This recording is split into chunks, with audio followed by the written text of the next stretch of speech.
প্রথমে একটা বাটি নিয়ে তার মধ্যে ১.৫ কাপ পরিমাণে জল দিয়ে তাতে সামান্য পরিমাণে নুন, হলুদ গুঁড়ো, ১ চিল লেবুর রস আর বেশ কিছুটা আদা বাটা দিয়ে খুব ভালো করে মিশিয়ে নেবে। এখানে নুনটা তোমরা পরিমাণ বুঝে দেবে। তারপর মিক্স করা হয়ে গেলে এর মধ্যে আমি অ্যাড করে দেবো বেসন। বেসনটাকে দিয়ে খুব ভালোভাবে ফেটিয়ে নেবে যতক্ষণ না হাত ব্যথা হচ্ছে। তো তারপরে ঠিক এরকম একটা কনসিস্টেন্সিতে চলে আসবে। এর মধ্যে তারপরে দেবো আমি বেকিং সোডা দিয়ে অল্প পরিমাণে মিশিয়ে নিয়ে একটা বাটিতে আগে থেকে তেল ব্রাশ করে নিয়ে তার মধ্যে ওই ব্যাটারটা ঢেলে দিয়ে আগে থেকে গরম করে রাখা জলের মধ্যে দিয়ে ১৫ থেকে ২০ মিনিট মতো আমি ভাপিয়ে নেব।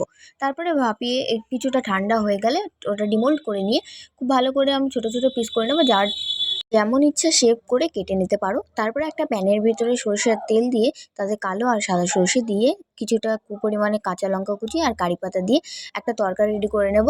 তার মধ্যে দেবো পরিমাণ মতো জল আর ১ চামচ চিনি দিয়ে খুব ভালো করে ফুটিয়ে নিয়ে যখন জলটা একদম কমে আসবে তখন ওগুলো ধোকলার ওপর দিয়ে রেডি করে নিলেই রেডি আমাদের ধোকলা। কেমন লাগলো অবশ্যই জানিও। এটা কিন্তু দারুণ হয়েছিল।